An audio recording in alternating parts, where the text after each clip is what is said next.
Mapagpalang araw po mga kapatid dito sa Karunungang Lihim.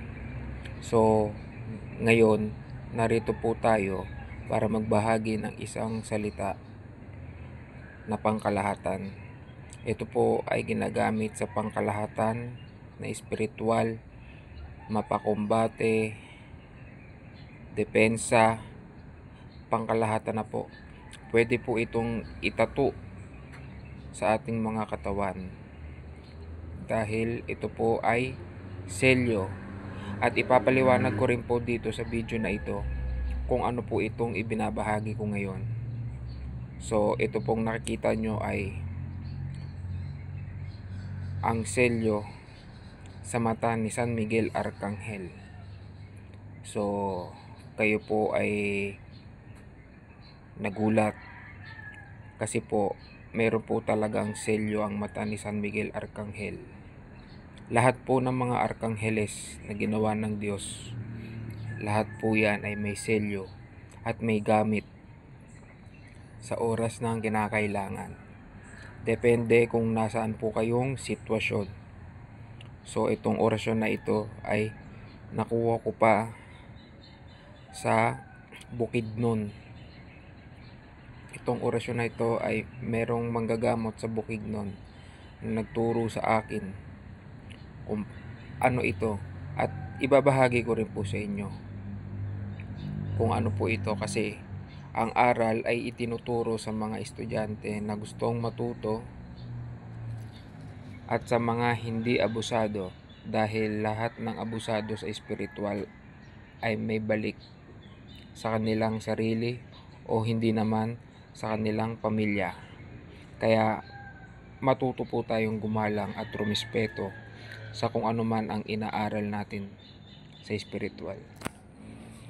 So ito po ay pwedeng ipangtato, selyo ni San Miguel Arcangel na pwedeng ipangtato sa sarili natin. Mas mainam po siyang itato sa kanang braso po natin, kahit saan pong parte, basta sa braso, sa arm. So ang bigkas po dito ay ang panimula ng Abha Hikaakpax Agnus Dei Hum. So pagka ginagamit nyo po ito sa kumbate, pagka may mga pinapasampa na po kayo, iihip nyo lang po ito sa daliri at itapat nyo sa pasyente kung saan nyo po nais. Pwede rin po gilitan nyo sa leeg, pwede rin po itusok nyo sa sikmura, pwede rin po ibugan nyo sa bunbunan o sa ulo ng tao na inyong ginagamot. So ang bigkas po nito ay Abha Hikaakpax Agnus Dei Hum.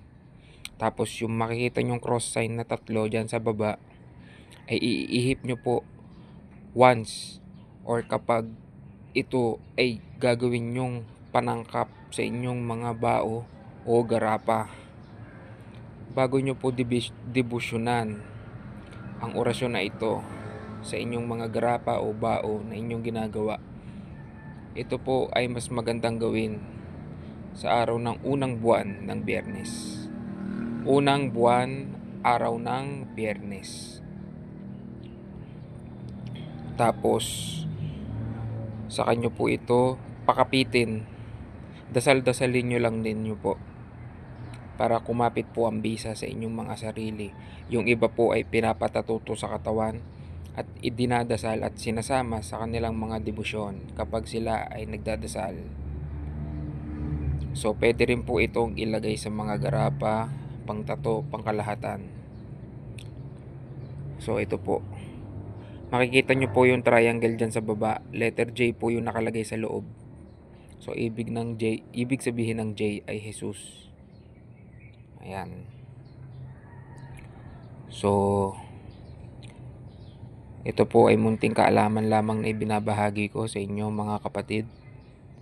At sa mga bago lamang po dito sa aking YouTube channel at sa mga nakakapanood po nito saan man sulok ng mundo, ito po ay pakaingatan, huwag abusuhin at galangin kung ano man po ang inyong nakikita o dinadala sa pag-aaral. At huwag pa rin po tayong makakalimot sa itaas na may gawa ng langit at lupa at ng buong sanlibutan.